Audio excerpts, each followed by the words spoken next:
Published time, the 16th of February 2019, 13:13. Edited time, the 16th of February 2019, 13:15. In an extraordinary turn of events, corporate media appears to have been exposed again as an extension of state foreign policy, by a member of the establishment media cabal, manufacturing consent for regime change in Syria. Riyam Dalati is on the BBC production team based in Beirut and describes himself, on his Twitter page, as an esteemed colleague of Quentin Somerville, the BBC's Middle East correspondent. Dalati broke ranks with his UK government-aligned media, on Twitter, to announce that, after almost 6 months of investigation, I can prove without a doubt that the Douma hospital scene was staged. Also on RT.com, BBC producer says hospital scenes after 2018 Douma chemical attack were staged. The scenes in question are those manufactured by the White Helmet pseudo-humanitarian group and activists affiliated to Jaish al-Islam, the extremist armed group in charge of Douma at the time of the alleged chemical weapon attack on April 7, 2018. The scenes of children being hosed down, following a chemical attack, were immediately accepted as credible and appeared alongside sensationalist headlines in most Western media outlets, including the BBC, CNN and Channel 4. Simon Tisdall of The Guardian wrote an opinion piece, with the headline, "After Douma, the West's response to Syria regime must be military," only 2 days after Douma, effectively calling for all-out war. At @bbclicitous say How will the BBC manage this credibility crisis? At 21wire at UK column at rushonpic.twitter.com/if1n2zxfsn, Vanessa Billy at Vanessa Billy, 15 February 2019 g. While Dalati's tweets have clearly distressed some notables in the establishment camp, Dalati is no stranger to such controversy. Almost immediately after the alleged incident in Douma, he tweeted out his frustration that activists and rebels had used corpses of dead children to stage emotive scenes for Western consumption. The emotive wording of Dalati's tweet, "He was sick and tired of such manipulation of events," suggested that this was not the first time children had been used as props in a macabre war theater designed to elicit public sympathy for escalated military intervention in Syria disguised as a necessary, humanitarian, crackdown on Assad's gassing of his own people. Read more. Dalati had been referring to the arranging of 2 children's corpses into his last hug still-life composition, a photo that went viral, rocketed into the social media sphere by activists who had collaborated with the brutal Jaish al-Islam regime while it tortured and abused the Syrian civilians under its control. Perhaps Dalati's apparent outburst could be explained by his participation in the production of the controversial September 2013 BBC Panorama documentary, Saving Syria's Children. An independent researcher, Robert Stewart, has made it his life's work to present a compelling argument that sequences filmed by BBC personnel and others at a Tarab hospital, Aleppo on August 26, 2013 purporting to show the aftermath of an incendiary bomb attack on a nearby school are largely, if not entirely, staged. Perhaps Dalati had witnessed one too many stagings of events that would precipitate the potential for war in Syria between the US and Russia. Whatever the reason for Dalati's exasperation, the tweet was deleted before a watered-down version appeared. Dalati claimed that a breach of editorial policy and lack of context was behind this alteration. Apparently BBC employees are not allowed to be sick and tired of the exploitation of children to promote a war that will inevitably kill more children. Simultaneously, Dalati's account was protected, making tweets visible only to approved followers. Here is an example of how BBC's Riyam Dalati, along with so many in US-UK media, saw it as their role to smear those who raised legitimate questions, suggesting for example that now, Dalati, see above, admits it was true. Pic.twitter.com/weave2hfgoses, Charles Shoebridge, at Shoebridgets, 13 February 2019 g. On 2 significant occasions to date, Dalati appears to deviate from the BBC narrative roadmap in Syria. However, Dalati had participated in the corporate media lynching of journalists and academics who had dared to question the dominant chemical attack narrative at the time of the alleged incident in Douma, dismissing them as conspiracy theorists. These conspiracy theorists included acclaimed journalist Robert Fisk-Uligak, an experienced war correspondent with ZDF, a German public media outlet. Independent journalist Eva Bartlett, and Pearson Sharp of One American News Network also reported evidence of staging and mainstream media distortion of events in Douma. Hey at Wendling, remember this question you asked me before your smear puff piece. Do you believe that the alleged chemical attack in Douma was staged, a false flag event, or was faked? Any comment now? I interviewed medical staff and civilians who were adamant that a chemical attack had not taken place. Doctors and nurses, some of whom were on duty on the night in question, told me that adults and children were suffering the effects of smoke inhalation. They described the panic generated by the activists and white helmet operatives who arrived crying, "Chemical attack," before they hosed down the traumatized patients. 20-year-old Suleiman Sour told me, at 7 p.m. we had been receiving wounded people all day long. At 7 p.m. someone came in carrying a little boy. He laid him on a bed and said he had been hit with chemical weapons. Basically, I checked the boy. He was suffering from smoke inhalation. We washed his face, used a spray and Ventolin. Later on we found out the child had asthma and it got worse because of the smoke. Read more. Academics, Professors Piers Robinson and Tim Hayward, came under concerted attack, as did other members of the Working Group on Syria, Propaganda and Media, when they analyzed the events and questioned the veracity of it being a chemical attack.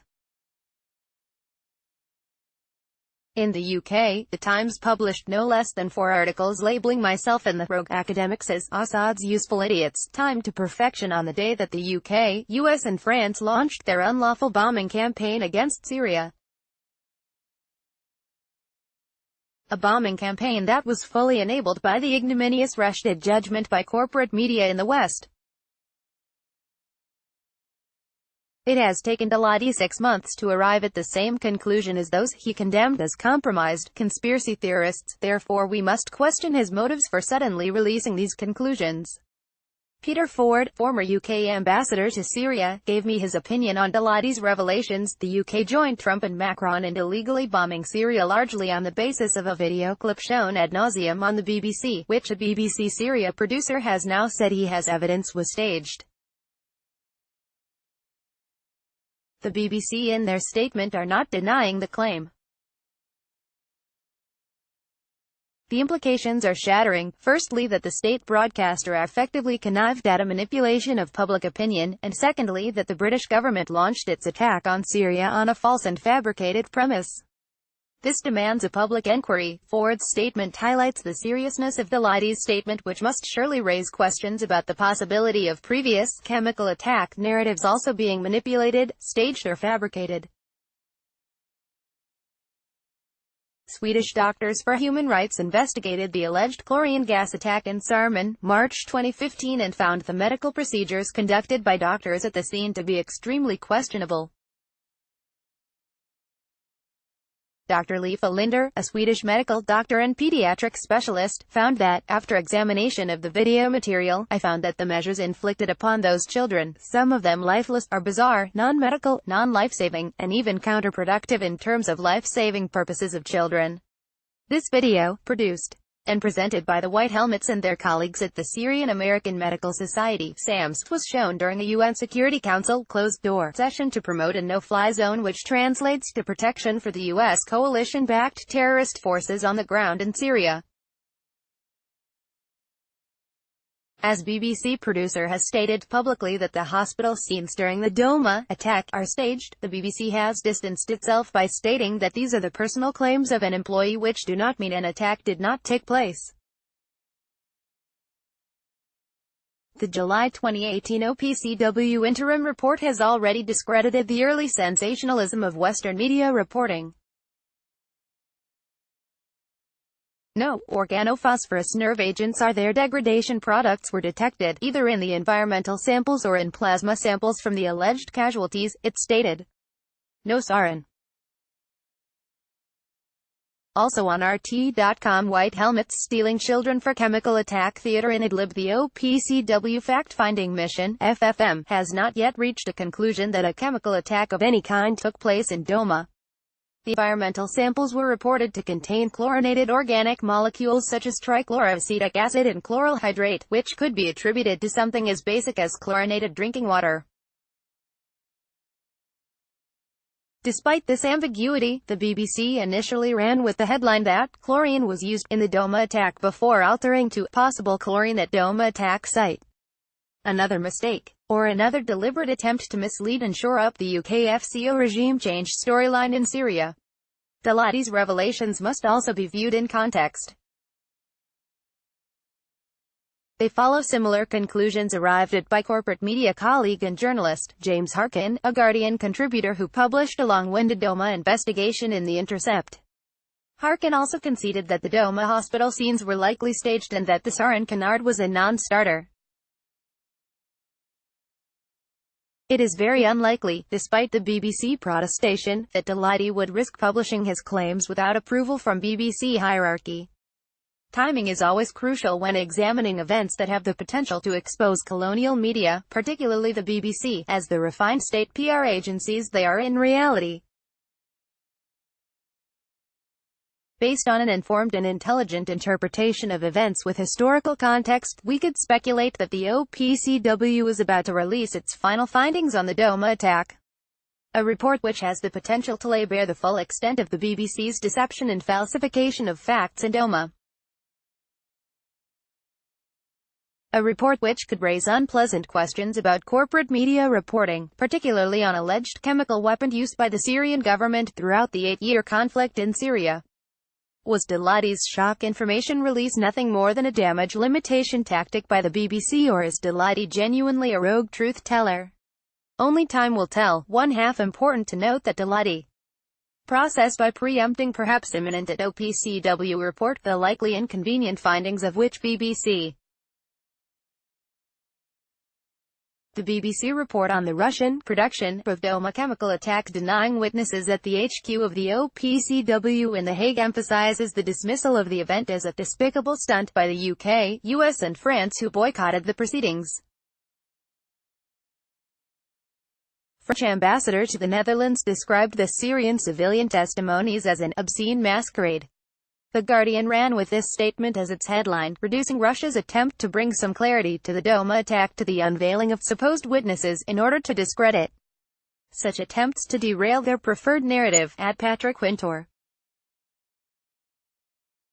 At 21 Wire. At Piers Robinson. 1pic.twitter.com/laskfemtia. Vanessa Billy. At Vanessa Billy. 15 February 2019 G. Now, it appears that the real obscene masquerade took place in the medical point in Douma, was constructed by the UK FCO-financed White Helmets, and was adopted by BBC and other state stenographers as gospel in order to further criminalize the Syrian Arab army just as the final liberation of Douma from Jaish al-Islam brutal rule was fast approaching.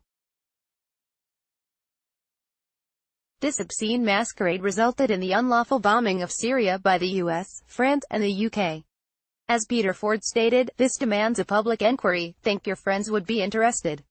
Share this story. The statements, views and opinions expressed in this column are solely those of the author and do not necessarily represent those of RT.